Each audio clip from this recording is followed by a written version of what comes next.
एक बार एक नौजवान लड़का एक महात्मा के पास आता है और उनसे पूछता है कि मुझे आलस क्यों आता है। फिर वे महात्मा उस लड़के को उत्तर देते हुए कहते हैं कि आलस्य आने का दो ही कारण है। पहला कारण जीवन में कोई बड़ा लक्ष्य न होना और दूसरा कारण हमारा मन और शरीर कैसे काम करता है उसकी समझ न होना। जिसके जीवन में कोई बड़ा लक्ष्य नहीं है उसके जीवन से तो आलस्य जा ही नहीं सकता, लेकिन जिसके जीवन में कोई लक्ष्य तो है लेकिन उसे अपने शरीर और मन की समझ नहीं है वह भी आलस्य की चपेट में आ ही जाता है। हमारा मन बहुत ही बड़ा कलाकार है और यह हमें मूर्ख बनाने में ज्यादा समय नहीं लगाता। अगर तुम ध्यान करना चाहते हो तो ये तुमसे कभी भी ध्यान करने के लिए मना नहीं करेगा। ये तुमसे कहेगा कि ध्यान करना ब्रह्म मुहूर्त में ज्यादा अच्छा होता है। अब न तो तुम ब्रह्म मुहूर्त में उठ पाओगे और ना ही तुम ध्यान कर पाओगे। ये तुम्हें धन कमाने के लिए कभी भी मना नहीं करेगा, लेकिन ये तुमसे कहेगा कि धन ही सब कुछ थोड़ी होता है और ये कभी भी तुम्हारा विरोध नहीं करता, बल्कि यह तुम्हें मूर्ख बनाता है। और कमाल की बात यह है कि तुम बड़ी आसानी से मूर्ख बन जाते हो। फिर वह लड़का उन महात्मा से पूछता है, तो फिर इसका समाधान क्या है महात्मन?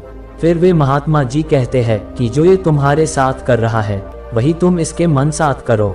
यानी कि तुम्हारा मन तुम्हें मूर्ख बना रहा है तो तुम उसे मूर्ख बनाओ।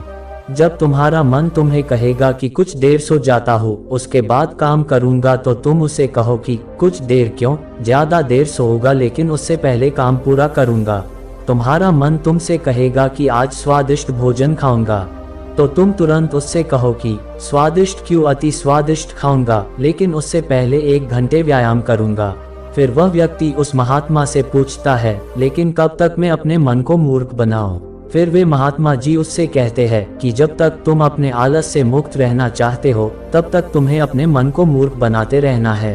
फिर वह व्यक्ति पूछता है कि कभी कभी तो ऐसा होता है कि मुझे अफसोस होता है कि मैं अपने जीवन में कुछ कर नहीं पा रहा हूँ, क्योंकि मेरे भीतर से ही कुछ करने का मन ही नहीं करता।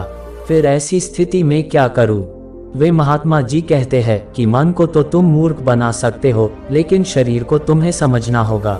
हमारा शरीर चलता है भोजन से, और अगर तुम मरा हुआ भोजन खाओगे तो वह तुम्हें ऊर्जा कैसे देगा? मरे हुए भोजन का अर्थ यह है कि ऐसा भोजन जो व्यक्ति अपने सिर्फ स्वाद के लिए खाता है, जिससे शरीर का उचित विकास नहीं होता है, जैसे कि मिठाई या पिज्जा, बर्गर आदि। इसीलिए भोजन ऐसा करो जो तुम्हारे भीतर ऊर्जा पैदा करे, ना कि आलस, जैसे कि फल और घर का सादा भोजन आदि।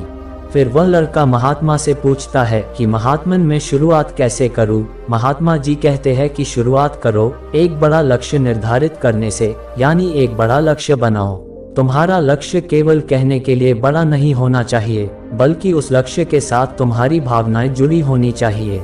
अगर तुम्हारा लक्ष्य ऐसा है जिसके बारे में सोचकर ही तुम्हारे आंखों में आंसू आ जाते हैं, तो तुम्हें कुछ और करने की जरूरत नहीं है। फिर तुम्हारा लक्ष्य ही तुमसे सब कुछ करवा देगा। और अगर लक्ष्य इतना बड़ा नहीं है या फिर तुम्हारी भावनाओं के साथ जुड़ा हुआ नहीं है, तो फिर अपने लक्ष्य को खोजना ही अपना लक्ष्य बना लो।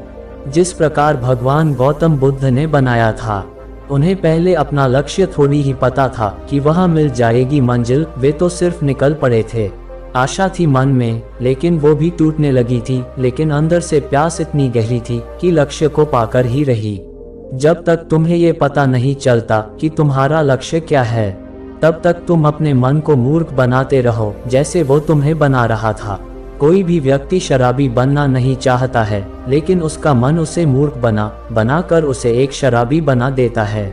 कोई भी व्यक्ति चोर बनना नहीं चाहता है, लेकिन यह मन उसे बार बार मूर्ख बनाकर उसे एक चोर बना देता है। एक बात को तुम हमेशा याद रखना कि जब तक तुम बुद्धि से ऊपर उठकर बुद्ध नहीं हो जाते, तब तक तुम्हारे पास 2 विकल्प है। या तो तुम अपने मन के द्वारा मूर्ख बनो, या फिर तुम इसे मूर्ख बनाओ। बीच का कोई रास्ता नहीं है। अगर तुमने अपने मन को मूर्ख बनाना बंद कर दिया, तो यह मन तुम्हें मूर्ख बनाना शुरू कर देगा। फिर वह नौजवान लड़का कहता है कि यह तो आसान है, मन को मूर्ख बनाया जा सकता है। वे महात्मा मुस्कुराते हैं और कहते हैं कि यह आसान भी तुम्हारे मन को ही लग रहा है। ये मन कब और कैसी चाल चलेगा, उसके लिए तुम्हें जागरूक रहना पड़ेगा। अपनी जागरूकता को बढ़ाओ और जागरूक व्यक्तियों के साथ रहो या फिर अपने खुद के साथ समय बिताओ। अगर तुम आलसी व्यक्तियों के साथ रहोगे तो तुम भी आलसी होगे, और अगर तुम ऊर्जावान लोगों के साथ रहोगे तो तुम भी ऊर्जावान बनोगे। फिर वह लड़का महात्मा जी से कहता है कि मुझे अपने मन को मूर्ख बनाना अभी और इसी वक्त से शुरू कर देना चाहिए। महात्मा कहते हैं कि हाँ, सही कहा तुमने। सही समय की प्रतीक्षा करना भी इसी मन की एक चाल है, इसीलिए अभी और इसी वक्त से काम पर लग जाओ।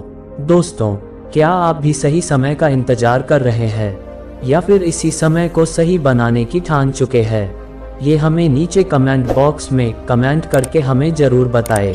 सुनते रहिए, धन्यवाद।